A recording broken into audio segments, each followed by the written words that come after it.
Bueno, tenemos en este momento 56 personas conectadas, qué bueno.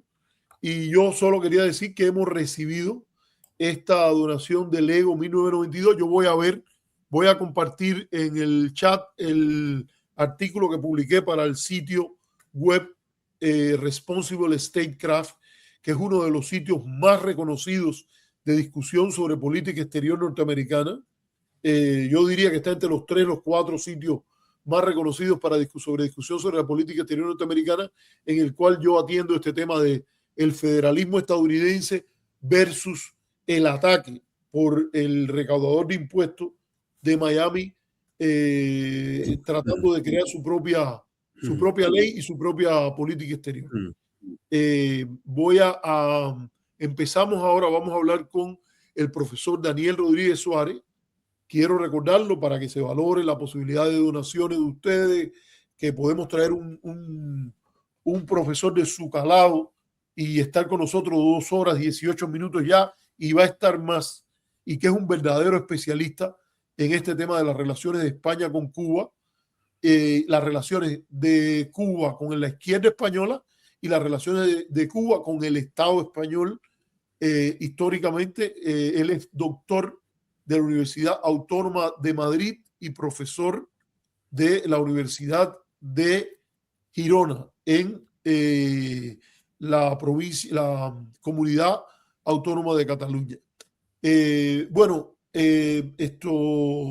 Daniel, un motivo que decía que me ha llevado a traerte al programa y hablar de este tema es que este es un tema que está empezando a ser discutido de nuevo es un tema recurrente en el sitio Café Fuerte de el periodista Wilfredo Cancio, que también tuvo el mismo problema que Pablo Alfonso, de violación seria de la ética periodista norteamericana, porque estaba trabajando para el gobierno y trabajando en un medio privado, que eso en el contexto norteamericano es un conflicto de interés y que terminó con las cosas en Miami ocurren muy raras.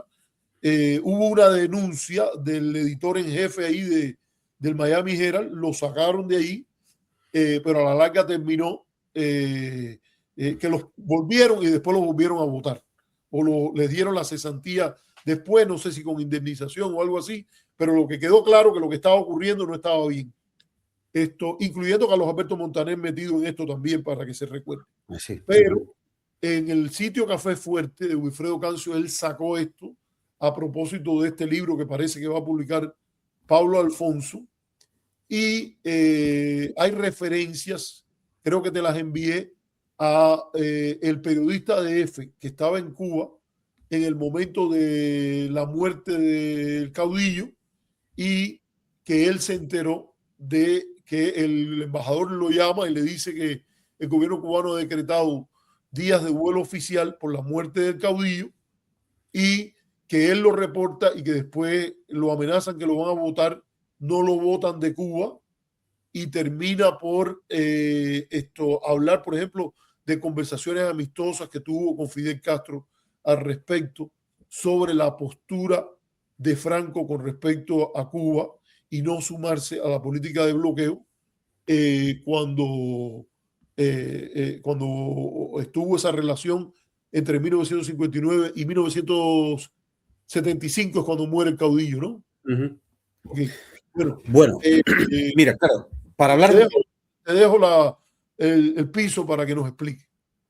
Mira, para hablar de todo esto, en realidad, claro, las relaciones entre España y Cuba, la verdad es que son muy complicadas, pasan por muchas fases y las relaciones del franquismo con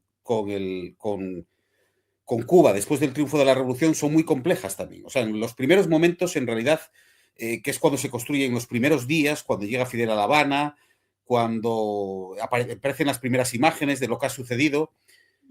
Claro, desde España se trata de construir un relato, los medios oficiales tratan de construir un relato donde ¿quién es Fidel Castro? Bueno, pues es el hijo de un gallego, que además era un soldado español, que además había estudiado en el colegio de los jesuitas, en el colegio de Belén, que no se sabía muy bien lo que era, había informes de un lado y de otro de quién era, qué era lo que representaba.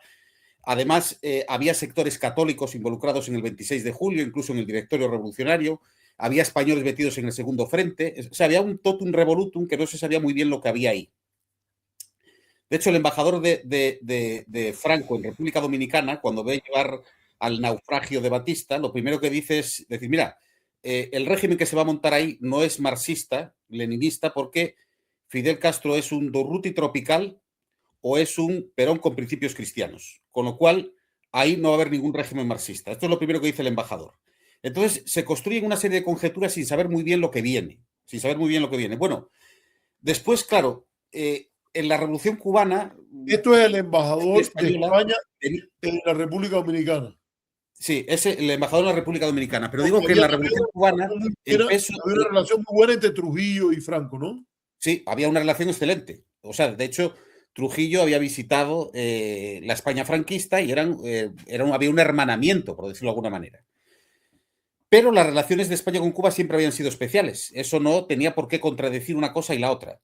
El caso es que después también todo se empieza a complicar, las relaciones de Franco con Cuba se empiezan a complicar a raíz de la Guerra Civil Española. O sea, cuando Raúl Roa empieza a hablar de los trasterrados, hace varios ejemplos, pone varias cosas, empieza a hablar de asuntos que al régimen franquista no le gustan.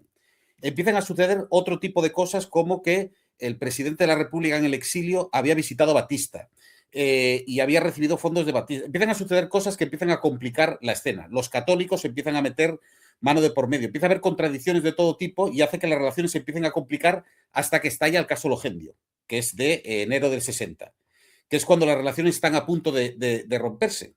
Están a punto de romperse. No voy a entrar a explicar mucho esto porque creo que es un episodio sobradamente conocido donde Fidel Castro acusa con razón a la embajada franquista de coadyuvar con algunos grupos que intervenían en la desestabilización del gobierno, grupos armados, y Logendio pues pide la réplica y se presenta allí, interrumpe la locución y bueno, se monta la de San Quintín. Y entonces le dan unas horas para que se vaya y las relaciones ahí están a punto de romperse a principios de enero de 1960, cuando ya había habido una cierta decantación. Había sucedido dentro de Cuba pues la reforma agraria, el caso Uber Matos, la salida de... Bueno, ya se había decantado el proceso en cierta medida. A partir de enero de 1960 las relaciones están a punto de romperse, pero no se rompen. Después es el régimen franquista se da cuenta que el régimen va por otros derroteros, se produce la visita de Mikoyan, se produce el atentado de Lecoubre, se establecen relaciones diplomáticas con la Unión Soviética en mayo de 1960, llegan los primeros enviados del Partido Comunista de España y se encuentran con Fidel Castro, hay reuniones con Blas Roca, con Emilio Aragonés, y empieza a haber una relación fuerte entre la Revolución Cubana y el Partido Comunista de España, que es el interlocutor de la oposición, de la oposición española, al que se le empieza a dar una serie de dineros de forma mensual para sostenerlos en el exilio, que no era tarea fácil vivir en el exilio. Eso es, el gobierno cubano está apoyando con dinero a los sectores del gobierno español en el exilio o solo a los... Al Partido Comunista. O sea, al Partido Comunista, días antes de que se produzcan el establecimiento de relaciones entre la Unión Soviética y Cuba, Santiago Álvarez, no confundir con el cineasta cubano, se llamaba así casualmente, Santiago Álvarez, que era alguien que ya había vivido en Cuba y era del Comité Central del Partido Comunista de España, tiene una reunión con Fidel Castro, le dice que quieren hacer una campaña en el interior del país para recaudar fondos, y dice, mira, nosotros te vamos a dar una asignación de $5.000 al mes para que sostengáis. Ellos les ofrecían cuadros, pues profesores, médicos, asesoría militar, gente de todo tipo que venían de la Unión Soviética. Muchos, y eso es en el 60, 61. Eso es a finales de los primeros días de mayo, antes de que se establezcan las relaciones diplomáticas con la Unión Soviética. 7 o 8 días antes. 1960. Mayo de 1960. Las relaciones con la Unión Soviética me parece que se establecen el 10 de mayo. Sí, esos son unos días antes. Son unos días antes. Sí. Bueno, todo esto, bueno, pues empiezan a cambiar las cosas. No vamos a explicar todo lo que sucede en los años 60, pero el régimen franquista se da cuenta que aquello evoluciona hacia el marxismo directamente. Es cuando se produce el famoso abrazo de Nikita Khrushchev y Fidel Castro en Estados Unidos. Septiembre del 60. Septiembre del 60, que es en la Asamblea General de Naciones Unidas, a raíz de ese encuentro, y ahí empiezan ya a darse cuenta que la cosa va hacia otros derroteros. en el 61 rompe relaciones Estados Unidos y Cuba y se produce vaya cochinos y demás. Y ya empieza una vinculación más fuerte de Cuba con el Partido Comunista de España, pero sin romper directamente con el régimen franquista. Principalmente porque el azúcar y el tabaco, el que lo compraba era el régimen franquista, no lo compraba el Partido Comunista. Claro que sí. O sea, eso al final, los del Partido Comunista podían comerse el azúcar y fumarse los tabacos, pero no lo iban a pagar. O sea, el que lo pagaba era el régimen franquista y había relaciones estrechas con una serie de renglones que se conservaron. Y después, la Revolución Cubana, que tomó partido abiertamente por la oposición franquista y en concreto por el Partido Comunista. Por la oposición antifranquista.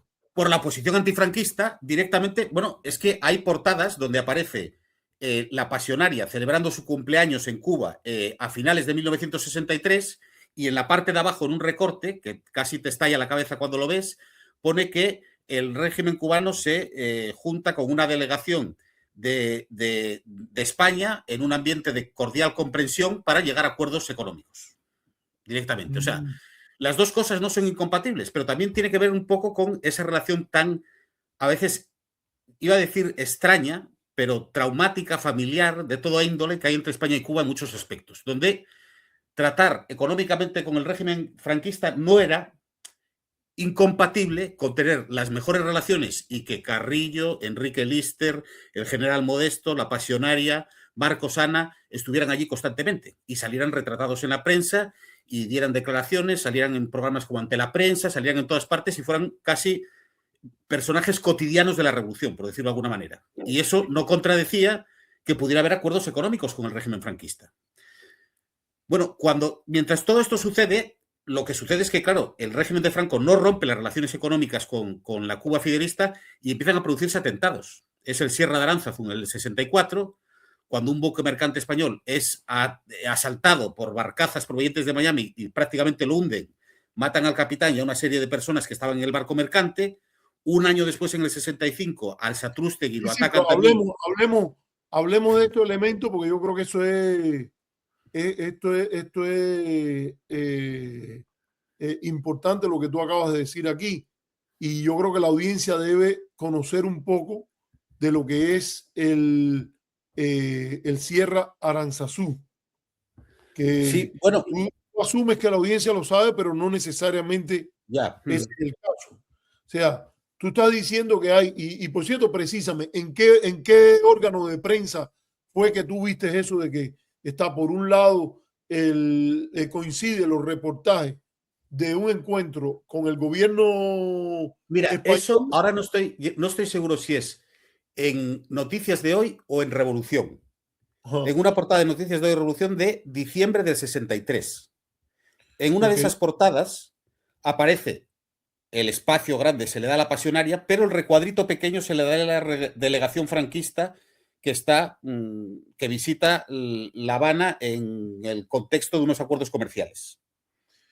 Y entonces está claro que ese es el track que hay. O sea, el gobierno cubano opta por mantener la relación, no hacer, por ejemplo, como ha hecho, creo que era el gobierno de México, había roto relaciones con la España franquista. Sí, directamente, había roto. Y reconocido al gobierno español. Al gobierno en la República. Lo que pasa es que el gobierno de la República, Logendio había tenido una actitud más que encomiable durante el periodo de la lucha armada. De hecho, un hermano de Fran País había salido a través de la embajada española hacia España y lo habían protegido porque si no lo hubieran asesinado probablemente. Pero ese es el gobierno de España, no el del exilio, sino el gobierno. No, el gobierno de España. O sea, la embajada española saca al hermano de Fran País por la embajada. Sí. Porque, o sea, era militante católico y sacan a mucha gente No, bueno, pues ellos eran protestantes. Ellos eran un grupo raro. Son españoles, pero son descendientes de españoles. Son descendientes españoles, pero todo el tejido asociativo. Doña Rosario y el padre de Fran País. Sí. Aquí yo tengo eran gallegos, sí. El excelente libro pero todo el tejido asociativo. Déjame ponerlo ahí porque es una de las personas que yo creo que hay que estudiar. Y está el libro todo el tejido asociativo del mundo católico y religioso, cristiano, tenía sus vínculos con el 26 de julio. Y la embajada española ayudó a salir a varios. Por razones porque sus padres eran españoles, porque eran católicos, porque pertenecían a Acción Católica, porque pertenecían a diversos grupos. Sí, pero te digo, en caso de Fran País, él era protestante, pero Sí, pero venía. bueno, pero estaba vinculado a al tejido asociativo cristiano en la isla. Exacto, exacto, es verdad. O Y sea, aparte de eso, eran españoles. y eran Ellos eran hijos de españoles. gallegos, sí, eran españoles. Sí. O sea, eran hijos de españoles, vamos. Que ya sabes eso de que un español en Cuba puede tener lo que quiera, excepto hijos españoles. O sea, Sí. tus padres pueden ser, Bueno, tus padres pueden ser españoles, pero tú, si naces ahí, vas a ser cubano. O sea, que ya eso, o sea, eran hijos de españoles. se trata de Agustín País, porque eran tres De Agustín hermanos. País, sí, de Agustín País, Fran sí. País, Agustín País y Josué Sí. País. Y después, Y sí, cuando triunfa la revolución también, las relaciones con el franquismo tampoco eran malas en ese sentido. De hecho, hay una transición de la embajada de una a otra de forma muy civilizada. O sea, no se producen altercados de todo tipo. El movimiento 26 de julio, los exiliados pueden celebrar, que es una cosa que hoy llama poderosamente la atención, el triunfo de la revolución en el Retiro, y lo celebran cuando estaba estrictamente prohibido cualquier tipo de manifestación política para el resto de los españoles, y los cubanos pueden celebrar esto. En fin, te hay refieres ese... al Parque del Retiro. Yo te Sí, estoy tratando de ayudar porque vale. tenemos una audiencia fundamentalmente Sí, latinoamericana no, y claro, cubana. lógico. Sí, sí, sí. El Parque del Retiro, que es el parque que está en el centro de la capital española y que es un lugar muy bonito, que tiene lagos. Y entonces ahí van y el 26 de julio en España festeja el El triunfo triunfo de del la primer revolución. bajo la dictadura franquista. Claro, una cosa totalmente anómala y que llama la atención poderosamente. Bueno, se va produciendo todo esto y después las tensiones empiezan porque era obvio que iba a haber tensiones. O sea, la iglesia cubana, que en gran parte era española, estaba muy poco preparada para asumir un cambio político de esa naturaleza. Por todo lo que implicaba, porque había una reforma educativa en ciernes, porque probablemente iban a perder el peso que tenían dentro de las familias más influyentes de la isla. Por un montón de razones se empiezan a tensar las cosas. Y España, para bien o para mal, estaba muy vinculada al catolicismo. Y era el catolicismo era un vehículo de intervención, pero también estaban un poco condenados a las relaciones que tenía el catolicismo con la propia revolución. Y todo eso va complicando las cosas. Va complicando las cosas, no vamos a entrar en detalles, pero va complicando las cosas. Entonces, se produce una vinculación a medida que el proceso revolucionario se va decantando hacia la izquierda, hacia la declaración del carácter socialista en abril del 61, pues las relaciones con el franquismo se van tensando, pero nunca se rompe y las relaciones económicas continúan. Y España, a pesar de las presiones estadounidenses, nunca apoya el bloqueo y sigue comerciando con Cuba en los renglones que tradicionalmente se estaban cumpliendo.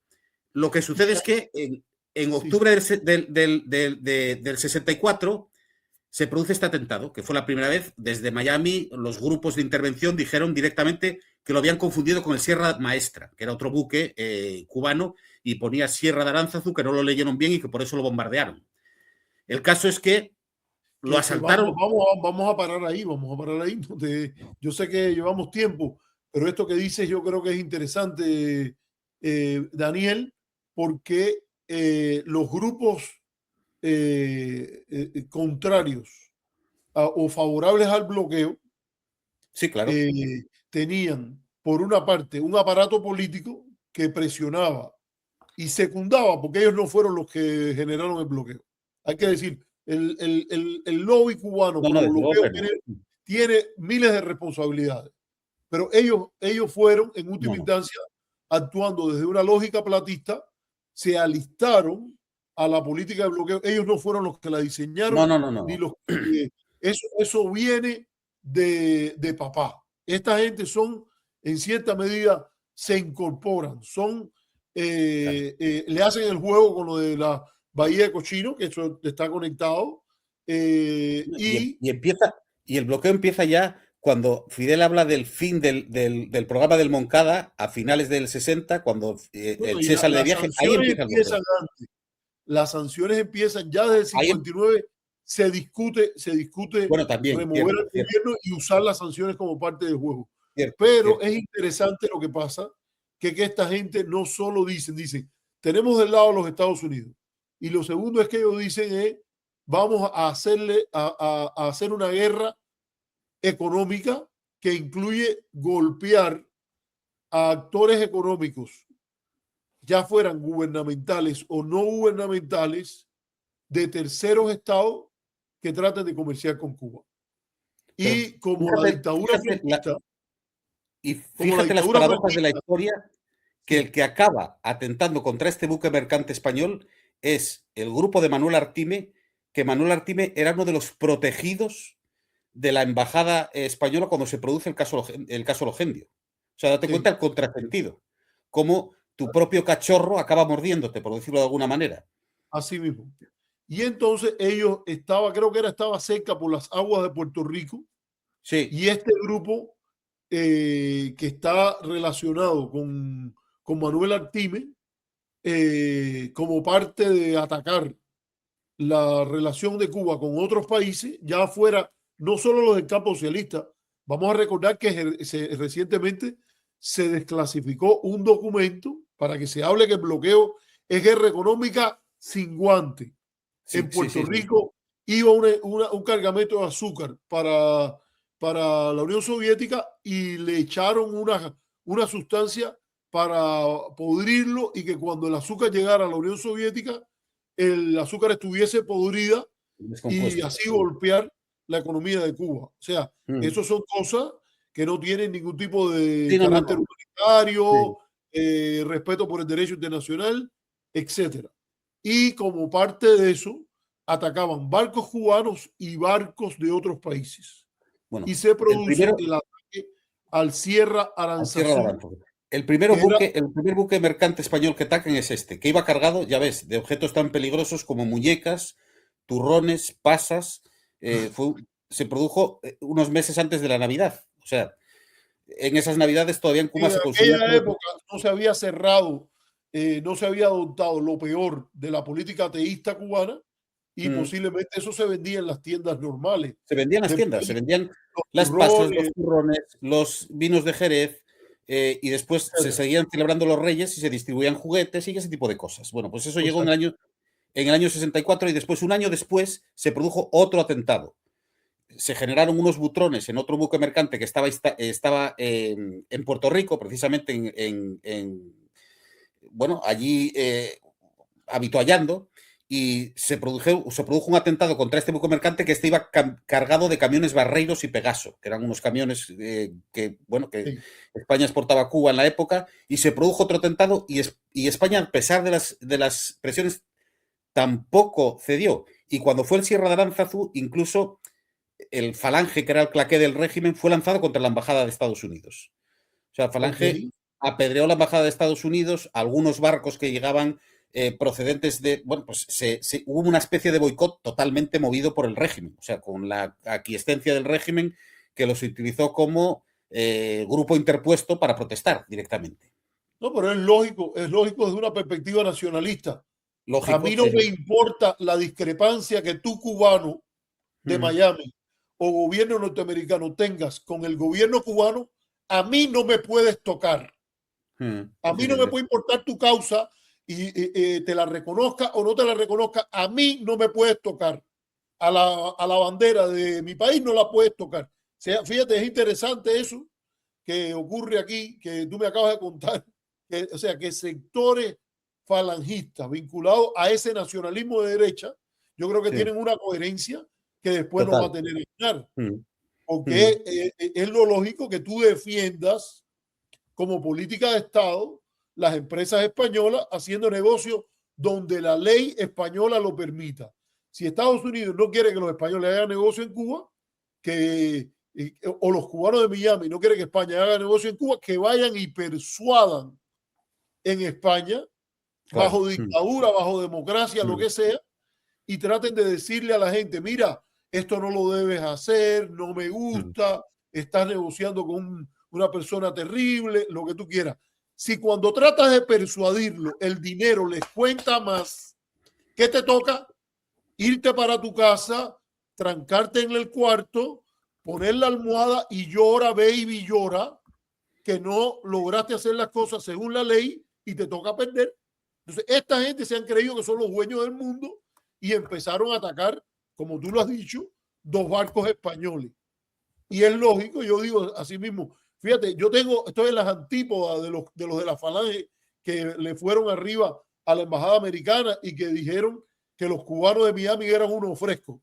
Pero la realidad es que como persona que entiende el derecho internacional, que entiende la lógica del nacionalismo, eso es una falta de todo, que te estén atacando a tus empresas, a tus barcos, a partir de una causa que ellos tienen, violando toda ley internacional y toda ley al respecto. Y de hecho, lejos de acabar con el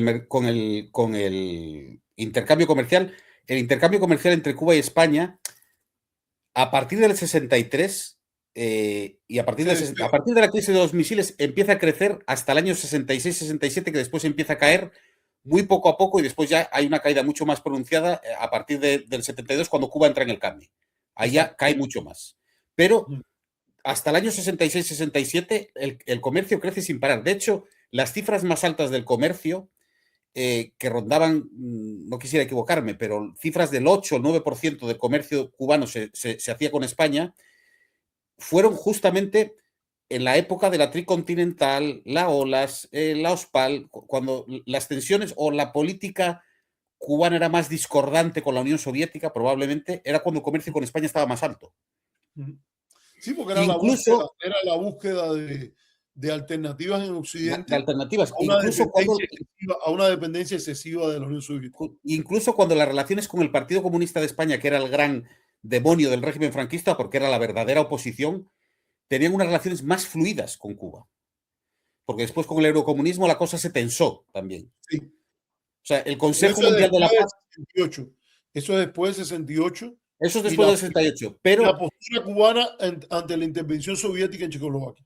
Sí, eso es a partir del 68, de acuerdo. Pero en el 66, el que va al frente del Consejo Mundial de la Paz es Enrique Lister. Y en la Tricontinental, Enrique Lister de lo que habla básicamente es de la Guerra Civil Española, del franquismo, y se lanza un mensaje demoledor contra el régimen de Franco y no habla ni de la paz ni de nada de eso. Habla básicamente, es un discurso antifranquista directamente. ¿Y hay alguna protesta o una represalia de Franco por dar esa tribuna? Silencio. O sea, no hubo absolutamente nada. O cuando Marcos Ana va a Cuba, que me parece que es en el año, no quisiera equivocarme, creo que es en el año 65, 66, es justamente, creo que es en el año 65, pues porque es cuando se refunda o se monta el Partido Comunista de Cuba, cuando acaba el PURS y entra el PCC. En el 65, eso es en el 65, ahí es cuando está Marcos Ana allí, y Marcos Ana está en todos los medios y está hablando mal de Franco constantemente. En aquel momento había sido el preso que había estado durante más tiempo en las cárceles franquistas y lo habían soltado. Y era un poeta y vamos, con Juan Marinelo, con Nicolás Guillén, salía en la televisión todos los días, estaba en el recién creado Granma, aparecía constantemente. Bueno, o sea, cuando vino Juan Modesto, que era otro también de los grandes generales de la Guerra Civil Española, estuvo en todos los medios. Carrillo, en el programa Ante la Prensa, salía un día sí y otro también, mientras estuvo allí. O sea, que eran, en realidad, eso, el encargado de negocios, porque cuando fue el caso Logendio, la relación quedó reducida a encargado de negocios, porque no se rompieron relaciones, pero nadie repuso a los embajadores. O sea, Miró Cardona, que lo llamaron al orden desde La Habana, que era el embajador cubano en Madrid, no regresó, y Logendio, que lo expulsaron de La Habana, pues no fue repuesto por otro, nadie se molestó en llevar las cosas a otra situación y siguieron las relaciones normales, pero a la altura de encargado de negocios, pero con un pasito más allá, por decirlo de alguna manera, porque las relaciones eran fluidas en el campo económico y muy tensas en lo ideológico. O sea, había una cima en lo ideológico y una proximidad en lo económico, por decirlo de alguna manera. Y al final yo creo que Cuba, en cierta medida, yo esto lo digo y a veces a la gente no le sienta muy bien, pero fue el tablero de la reconciliación nacional por persona interpuesta. O sea, era donde tú podías ver a delegados del régimen franquista negociando el precio del tabaco en rama o cualquier cosa en La Habana, y en las 2 calles más allá había miembros del Partido Comunista y probablemente hasta se cruzaban y sabían que estaban uno al lado del otro, probablemente. Y se veía con una naturalidad que hoy en día llama poderosamente la atención, pero eso sucedió. No, en la propia finca de Virán se dice que jugaban dominó juntos y fumaban tabaco. El el telegrafista que dice Fidel Castro que era pro-republicano y el Sí, resto de la gente que iban ahí que eran más pro bando sí, nacional, que es como se sí, dice. eso antes de la guerra, pero, o sea, antes del triunfo de la revolución, cuando Fidel era un adolescente, probablemente, pero después del triunfo de la revolución también se produjeron ese tipo de cosas, cuando la situación en principio no debería darse después de una guerra civil, que eso llegara a suceder y sucedía en cierta medida.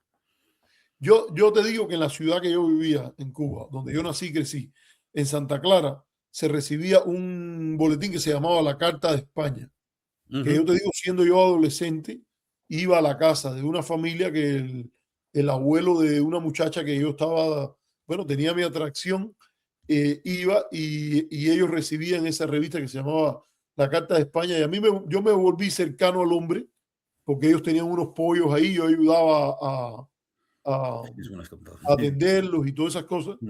Y él me hablaba mucho de España y él hablaba era muy curioso porque él, sus hijas participaban, eran bastante integrados, o sea, la madre y la tía de la muchacha que yo me sentía atraído, ellas eran integradas al gobierno y él tenía simpatía franquista.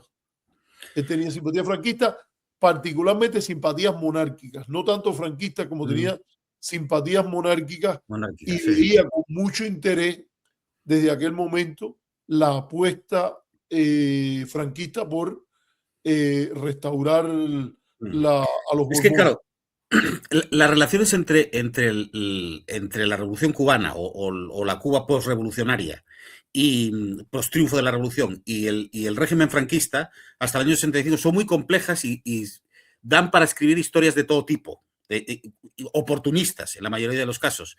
En realidad, mira, hay una pieza deliciosa, el primer programa que se hizo en España de En Portada, que es un programa histórico, se le concedió a Fidel Castro en el año 84 por razones que tenían que ver con que nunca había tenido la oportunidad de hablar ante el público español y bla, bla, bla. Bueno, y entonces él explicó, hay una pieza deliciosa de unos 10 minutos donde él explica perfectamente esas relaciones cómo eran. Y habla Sí, de las diferencias ideológicas que había, los altercados, las discusiones, los enfrentamientos que llegaron a las manos en algunas ocasiones con el régimen franquista, pero sin embargo en lo económico había una relación estrecha que siempre funcionó. Y claro, decía que a pesar de las diferencias, ellos apreciaban que nunca hubieran roto y que aguantaran la disputa ideológica sin llegar a trasladarlo a otros planos que habían funcionado antes de la revolución y que probablemente seguirán funcionando después cuando venga otra cosa, si viene. sí. Porque son cosas históricas que están así, principalmente porque esto no nace ni con la revolución ni muere con la revolución. Viene ya desde el 1492, por decirlo de alguna manera, ese tipo de Sí. relaciones y esos vínculos. Entonces, claro, están muy por encima de la coyuntura política y de la ideología y del bloque hegemónico de poder que mueva la situación en cada momento histórico. No, y el hecho que entre 1902 y 1931, que hay un censo en Cuba, una quinta parte de la población cubana era nacida fuera de Cuba, era nacida fuera de Cuba y el primer país de personas que vivían en Cuba eran de origen español. Sí, claro. Y, y hay que agregar ahí que vinieron más emigrantes provenientes de España en el periodo entre 1902 y 1931 que en los años de la colonia. Es que eso yo creo que juega también un papel en el antinorteamericanismo, por decirlo de alguna manera, de parte de una parte sustancial de la población cubana, por decirlo de alguna manera. O sea, ese rencor, por decirlo de alguna manera, no sé si rencor o Por el cómo explicarlo, 98, tú dices, por el 98. directamente. O sea, hay algo de eso porque al final son cosas que estás oyendo en tu casa constantemente y te van dejando un pozo, por decirlo de alguna manera. Ok. Entonces, creo que eso tiene también un peso, tiene un peso. Y eso que dices que muchos cubanos eran nacidos, es que tú a Flora, mi esposa, la conoces. Sus Sí, abuelos, uno nació en Santiago y otro nació en La Habana. Es que, así claro, mismo. y, y son muy catalanes los dos, Que pero sin también embargo, sabe mucho sobre Cuba, que tu esposa Flora, que tiene una eh, dimensión académica y otra de funcionaria, sabe mucho de Cuba. Yo me quedé muy impresionado por la biblioteca que ustedes tenían y por el conocimiento que ambos tienen del tema de Cuba. Daniel, háblame de lo que pasó a la muerte de Franco y qué es lo que pasa, qué es lo que se sabe, porque yo creo que esto lo explica de que hay una dinámica de duelo. Es difícil porque Raúl Roa había perdido a su mejor amigo Pablo Latorriente Brau en la batalla de Majadahonda y mucha de la obra de Raúl Roa cubriendo temas internacionales es una condena al franquismo. Pero Es yo que creo mira, que hay elementos de protocolo diplomático sí. que son importantes a tener en cuenta aquí. Y también hay elementos que tienen que ver con el hecho de un agradecimiento incluso a un gobierno de derecha por no plegarse a las políticas de aislamiento. Cuba ha roto relaciones con el Estado de Israel y no recuerdo si con la dictadura de Pinochet. El resto de las ocasiones ha sido que han roto relaciones con Cuba. Cuba no rompe relaciones, rompen otros países relaciones con Cuba. Sí, las relaciones con Raúl Roa. Me refiero a la diplomacia revolucionaria. Pero ponme el contexto y cuéntanos cómo es esto Mira, ahora te lo explico, pero antes en relación de días de vuelo oficial. Eso, en relación a eso que hablabas de Pablo de Latorriente Brau, en realidad él nunca militó en el Partido Comunista de Cuba, fue militante del Partido Comunista de España siendo cubano. Igual que Enrique Lister, antes de ser militante del Partido Comunista de España, fue militante del Partido Comunista de Cuba. Porque Lister estuvo, antes de la Guerra Civil Española, viviendo un tiempo en Cuba, trabajando en Cuba, por un tío que lo había llamado, una serie de cosas. O sea que al final se dan esas cosas donde los grandes líderes revolucionarios de un otro país han militado en el partido del otro país, por decirlo de alguna manera, para que veas la complejidad también de esto. En torno a lo que sucedió en ese momento fue que había un decreto de Osvaldo Dorticós donde firmado por Osvaldo Dorticós donde se designaba un tiempo de duelo oficial por la muerte del caudillo. Y eso trascendió, pero en realidad el decreto después no tuvo ningún tipo de circulación porque se filtró a la prensa por parte de este Rubiales, que era de la agencia EFE, y se lo lanzó el embajador en aquel momento, se lo comunicó. Y entonces se filtró a la prensa y ya saltó el escándalo en aquel momento. Pero en realidad el recorrido que tuvo fue ese, que ni siquiera sabemos bien si iba a ser publicado en el boletín oficial o cuál iba a ser el recorrido de todo esto.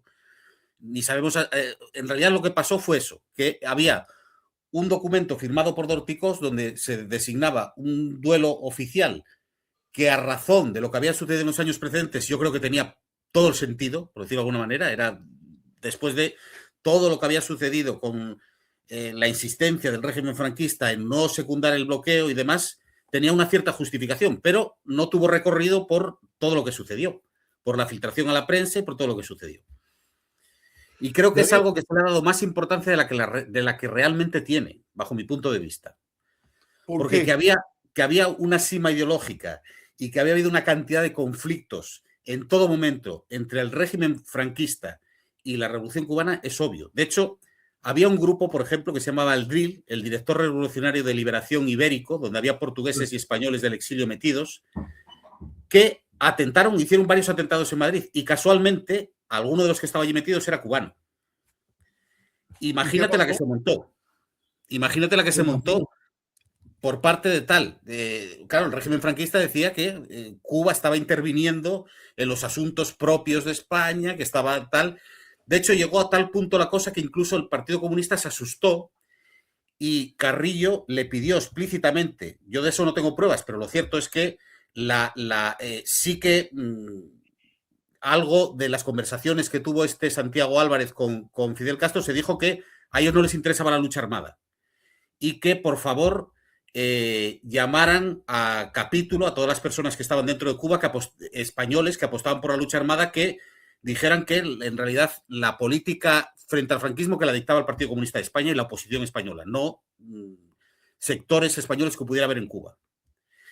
Y de hecho, este militar español, que ahora se me fue el nombre, que entrenó al 26 de julio en México, se me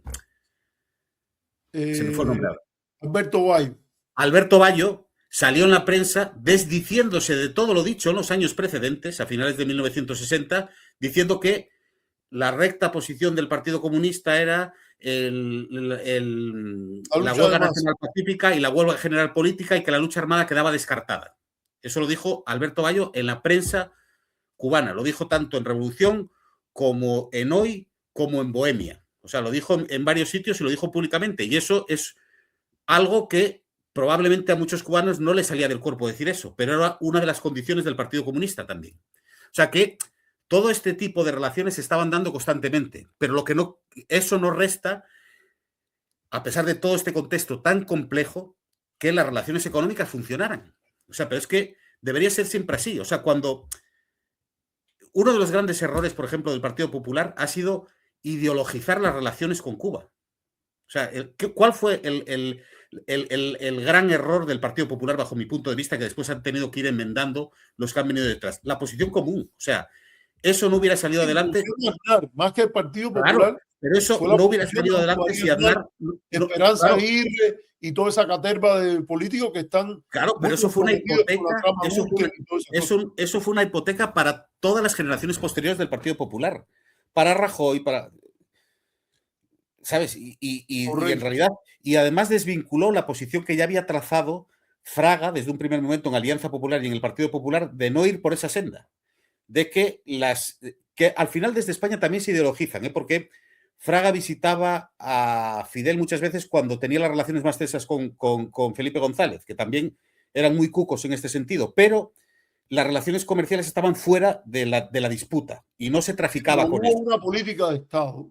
Había una política, claro. Que en la época de Felipe González se inició una política de Estado y Fraga operó dentro de esa política de Estado. Claro, operó totalmente, totalmente. Y de hecho, las conferencias iberoamericanas, cuando nacen en el año 91, si Cuba no está detrás, no hubiera sido lo mismo tampoco. Si no dan el apoyo. O sea que Cuba también jugó un papel importante para la diplomacia española en América Latina en algún sentido. O sea que había también un toma y daca. Sí, e incluso Felipe González, cuando él visita, creo que fue Venezuela, en la época de Carlos Andrés, creo que fue, o después, él o Lucinchi, él pasa por Cuba, que es cuando están las famosas fotos que él va a Tropicana y todo ese tipo de cosas. O sea, cuando Felipe González gana la mayoría segunda, la segunda mayoría absoluta, y saca adelante el referéndum de la OTAN, lo primero que hace es ir a Cuba. Porque sabía que, por claro, Fidel también, cuando este programa que te comentaba antes del año 84 en portada, dice Fidel, yo a España le pronostico un gran futuro si no genera vínculos militares con grandes potencias. Básicamente lo que estaba diciéndote, no te vincules a los soviéticos, quédate fuera de la OTAN.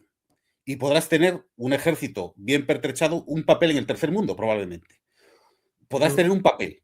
Entonces, claro, en cierta medida, sabía muy positivamente, a pesar de lo cautos que fueron los cubanos en no meterse en ese referéndum, que para el PSOE fue una verdadera tortura. Una vez que se saca ese referéndum adelante, lo primero que hace es visitar La Habana en el año 86. O sea, el referéndum es inmediatamente antes y la mayoría absoluta, la segunda mayoría absoluta del PSOE es inmediatamente antes que el viaje a La Habana, que es en el 86. Después las cosas se tensan con el quinto centenario, con otro tipo de crisis que hay, con la disolución de la Unión Soviética en diciembre del 91, que probablemente Felipe González le manda asesores que nadie le ha pedido. Cosas de ese tipo, la cosa se va tensando, pero en lo comercial siempre procuraron, hay una cierta continuidad entre Franco, Calvo Sotelo, Suárez y Felipe González, que rompe sin ningún tipo de explicación Aznar. Probablemente... Yo creo que sí tiene una explicación. Aznar, antes de ser presidente, cuando viajó en Centroamérica, ya se sabe que usaba un avión privado de Mascanosa. Bueno, es que claro, es que Mascanosa pagó la campaña electoral. Contrajo una deuda de gratitud personal y en razón de esa deuda de gratitud personal rompió una política de Estado. Déjame decirle a la audiencia que cuando hablamos de política de Estado, estamos hablando que son políticas que no son de gobierno. Son políticas que por su consenso sirven al Estado, digamos, los grupos económicos, los grupos políticos, las universidades.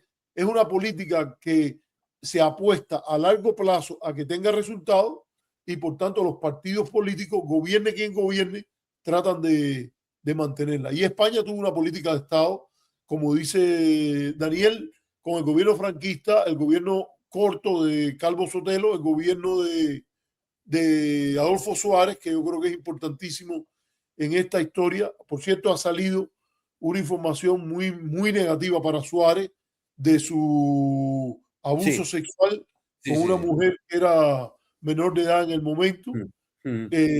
Eso lo ha golpeado. O sea, no es que Suárez fuera... Mira, Suárez no es un ejemplo, un dechado de virtudes morales. Suárez comprometió con quien fuera necesario, pero Suárez fue, si la transición tiene un nombre para muchas personas es Suárez.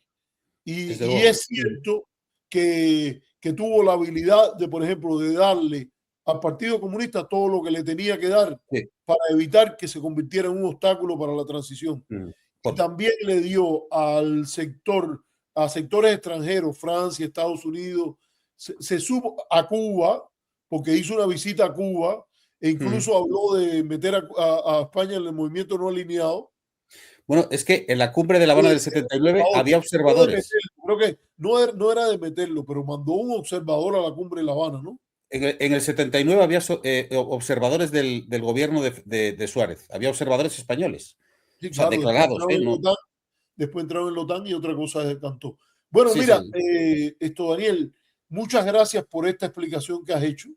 Yo creo que es importante que estos temas se traten con especialistas, con gente que han trabajado como tú el tema, que has escrito artículos sobre este tema y no a la ligera como estoy viendo que hay debates en Miami, entonces la gente diciendo, mira, la hipocresía, eran comunistas y se estaban dando besos con el fascismo español.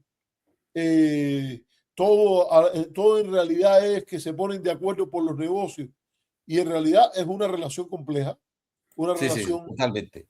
que hay que estudiarla así como tú lo haces y no de una manera tan sofisticada como... Y además está llena de trampas y de sorpresas que además incomodan a unos y a otros, porque es algo que no responde a unos patrones confortables ideológicos, donde tú puedas sentirte, bueno, pues yo soy de estos son los míos y estos son el enemigo. Bueno, ahí nada está claro en algunos momentos. Por el contexto, por toda la situación larvada desde el 98 para acá. Hay un montón de cosas y por las relaciones tan estrechas que hay, los vínculos entre los dos países, por todo eso, en realidad por todo eso. Así mismo es. Bueno, Daniel, hemos cubierto tremendo terreno. Llevamos 3 horas y esto ahora esto yo lo pico y las personas pueden verlo en diferentes momentos y empiezan, lo ven y después vuelven y lo siguen viendo. Yo sé que hay gente que no le gusta así, pero eso aumenta el interés en el programa y por eso yo lo estoy haciendo. Qué gusto que hayas estado por aquí. Sé que tienes un viaje pronto y te deseo mucho éxito en ese viaje. Después que vengas, me gustaría hablar más contigo. Y un tema interesante sería, por ejemplo, ya no solo las relaciones Cuba-España durante la dictadura franquista, sino, por ejemplo, el periodo de Suárez, que es un periodo interesante. Y poco estudiado. A ese respecto. Por cierto, quería decirte que Fraga tiene la historia de la visita a Cuba y que Fraga vivió, creo que fue años en Cuba.